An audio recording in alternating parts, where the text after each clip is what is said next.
Mohan cabinet में मिली कई प्रस्तावों को हरी झंडी। 1320 करोड़ से अधिक राशि की सिंचाई परियोजना को प्रशासन की स्वीकृति। साइबर तहसील का विस्तार करने मोहन कैबिनेट ने दी 30 पदों की मंजूरी। मध्य प्रदेश नगर पालिका अध्यादेश 2024 भी स्वीकृत। हेलो दोस्तों, रंगे हाथ चैनल में आपका स्वागत है। मैं हूं अकील अंसारी। भोपाल में आज मुख्यमंत्री मोहन यादव की अध्यक्षता में कैबिनेट की बैठक हुई, जिसमें कई अहम प्रस्तावों को मंजूरी प्रदान की गई है। वंदे मातरम गायन के साथ प्रारंभ हुई बैठक में जिन प्रस्तावों को हरी झंडी दी गई है, उनमें नगरीय निकाय में अब 3 साल में अविश्वास प्रस्ताव आया करेगा। इसके अंतर्गत मध्य प्रदेश नगर पालिका द्वितीय संशोधन अध्यादेश 2024 को स्वीकृति प्रदान कर दी गई है। इसके अलावा सिंगरौली जिले में चितरंगी इरिगेशन प्रोजेक्ट EOW के नए कार्यालय सहित वुमन एम्पावरमेंट हब और साइबर तहसील को भी मंजूरी मिली है। कैबिनेट की बैठक खत्म होने के बाद आज डिप्टी सीएम राजेंद्र शुक्ल ने कैबिनेट की ब्रीफिंग की। आइए उनसे ही सुन लेते हैं कि मोहन कैबिनेट में आज किन किन अहम प्रस्तावों को मंजूरी दी गई है।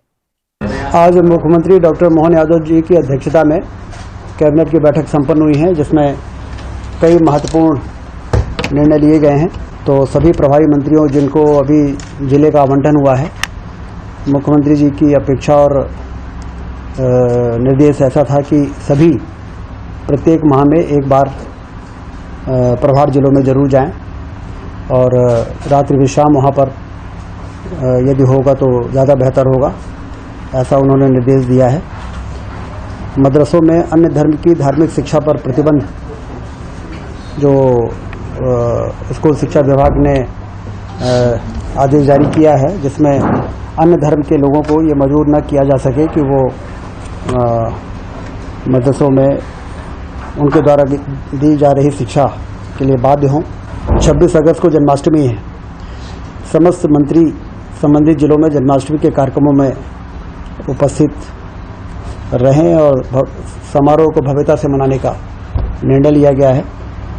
भ्रष्टाचार के विरुद्ध तंत्र को मजबूत करने के लिए अभी EOW का जो कार्यालय 10 संभागों में से 7 संभागों में संचालित है, 3 अन्य संभागों में भी शहडोल, नर्मदापुरम एवं चंबल में भी EOW के पुलिस अधीक्षक का कार्यालय स्थापित करने का निर्णय लिया गया है। 4 नवीन मिशन, युवा शक्ति मिशन, महिला सशक्तिकरण मिशन, किसान कल्याण मिशन और गरीब कल्याण मिशन। इस हेतु प्रधानमंत्री के द्वारा देश के विकास में जो कार्यक्रम जारी हुआ है, प्रदेश में ये कार्यक्रम जारी होंगे। इन मिशनों के कार्य एवं संरचना को अंतिम रूप देने हेतु प्रशासन अकादमी भोपाल में सामान्य प्रशासन विभाग शीघ्र मंथन के कार्यक्रम आयोजित करेगा। जीवनदायिनी मां नर्मदा के समग्र विकास हेतु मुख्यमंत्री की अध्यक्षता में मंत्रिमंडल समिति का गठन किया जाएगा। समिति में नगरीय विकास आवास मंत्री, पंचायत ग्रामीण विकास मंत्री, राजस्व मंत्री तथा वन मंत्री समिति के सदस्य होंगे। समिति के सचिव, मुख्य सचिव तथा सहायक सचिव, प्रमुख सचिव योजना, आर्थिकी और सांख्यिकी विभाग होंगे। समिति की हर माह में एक बार बैठक आयोजित होगी। समिति के निर्णय तथा निर्देशों के पालन के लिए मुख्य सचिव की अध्यक्षता में कार्यकारिणी समिति का भी गठन किया जाएगा। सिंगरौली जिले के चितरंगी में माइक्रो इरिगेशन प्रोजेक्ट की स्वीकृति दी गई है, लगभग 1320 करोड़।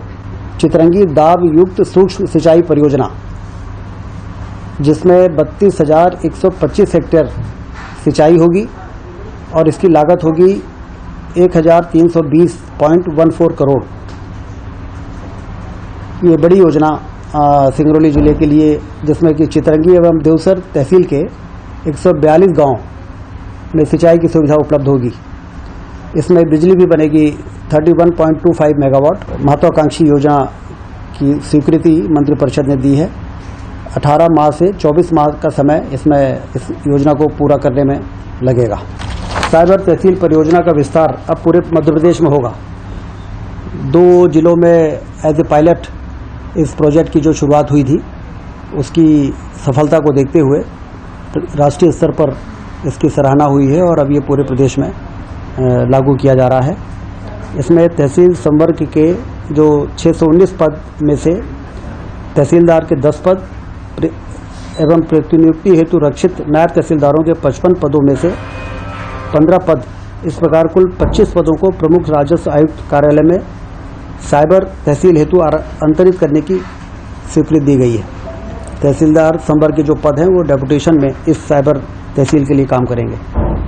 3 OA ग्रेड 3 श्रेणी के कर्मचारियों को पद सहित प्रमुख राजस्व आयुक्त कार्यालय में साइबर तहसील हेतु अंतरित करने की स्वीकृति कैबिनेट ने दी है। 2 भृत्य को भी आउटसोर्स के लिए नियुक्त किए जाने की सैंक्शन दी है, जिससे कि साइबर तहसील का प्रोजेक्ट तेजी से आगे बढ़े, क्योंकि राजस्व विभाग की सेवाओं के प्रदान में उत्कृष्टता सुनिश्चित करने के लिए साइबर तहसील से लोगों के राजस्व से रिलेटेड नामांतरण, बंटवारा और नक्शा तरमीम से लेके और तमाम तरह की जो चीज़ें हैं उसमें काफ़ी निराकरण में काफ़ी तेज़ी आएगी। भारत सरकार द्वारा संचालित मिशन शक्ति के तहत महिला सशक्तिकरण केंद्र hub of empowerment of women की प्रदेश के समस्त जिलों में स्वीकृति दिए जाने का आज कैबिनेट ने फैसला किया है। कुल 364 पदों की स्वीकृति दी गई है, जिसमें केंद्र और राज्य 60-40 के रेशियो में वित्तीय भार का बंटवारा होगा। इस योजना से महिलाओं का सशक्तिकरण, विकास, स्वास्थ्य सेवा, शिक्षा, करियर व व्यावसायिक परामर्श, प्रशिक्षण, इस प्रकार के तमाम जो ऐसी महिलाएं हैं जिनको सहायता और मदद की आवश्यकता है, और राज्य स्तर पर PMU प्रोजेक्ट मैनेजमेंट यूनिट और जिला स्तर पर DMIU district management implementation unit की स्थापना की जाएगी। 2.73 करोड़ रुपए प्रतिवर्ष इसमें व्यय आएगा और ये एक महत्वपूर्ण निर्णय आज कैबिनेट ने लिया है। मध्य प्रदेश नगर पालिका द्वितीय संशोधन अध्यादेश में धारा 43 का में संशोधन किया गया है। नगर पालिका एवं नगर परिषदों में जो निर्वाचित अध्यक्ष जो पार्षदों के माध्यम से निर्वाचित होते हैं, उसके अविश्वास जो 2 वर्षों के बाद लाया जाता था, उसमें परिवर्तन करते हुए अब 3 वर्ष कर दिया गया है। 3 वर्ष के बाद ही अविश्वास प्रस्ताव लाया जाएगा और 2/3 पार्षदों के द्वारा जो विरोध में जब आते थे तो अध्यक्ष हट जाते थे। अब 3/4 पार्षद होने चाहिए यदि अविश्वास प्रस्ताव को सफल करना है। तो ये एक महत्वपूर्ण फैसला है, क्योंकि डिस्करेज करने के लिए भी है कि यदि छोटी मोटी बातों में तुरंत अविश्वास प्रस्ताव लाने को। अधोसंरचना कार्यों के कार्य को बढ़ाने के लिए पूंजीगत मद में निर्धारित सूचकांक की सीमा भी बढ़ाई गई है और लगभग 10,702 कार्यों की प्रशासनिक स्वीकृति जो 1938 करोड़ की जारी की गई थी, उसमें सूचकांक 4.3 करने से 2,135 करोड़ की कार्यों की स्वीकृति। लॉ डिपार्टमेंट में न्यायिक सेवा भर्ती प्रस्तावित संशोधन 1.5 करोड़ रुपए का ही वार्षिक वित्तीय भार आना समेत वित्त विभाग 782 पद अनुसार सुपर टाइम स्केल के 15% पद बढ़ाने पर पद संख्या 117 पद होगी, जो वर्तमान के सुपर टाइम स्केल की खबर में के 120 पद से भी कम हो सकेगी। इसको भी आज कैबिनेट ने मंजूरी दी है। हमारे चैनल को सब्सक्राइब कर लाइक और शेयर जरूर करें। धन्यवाद।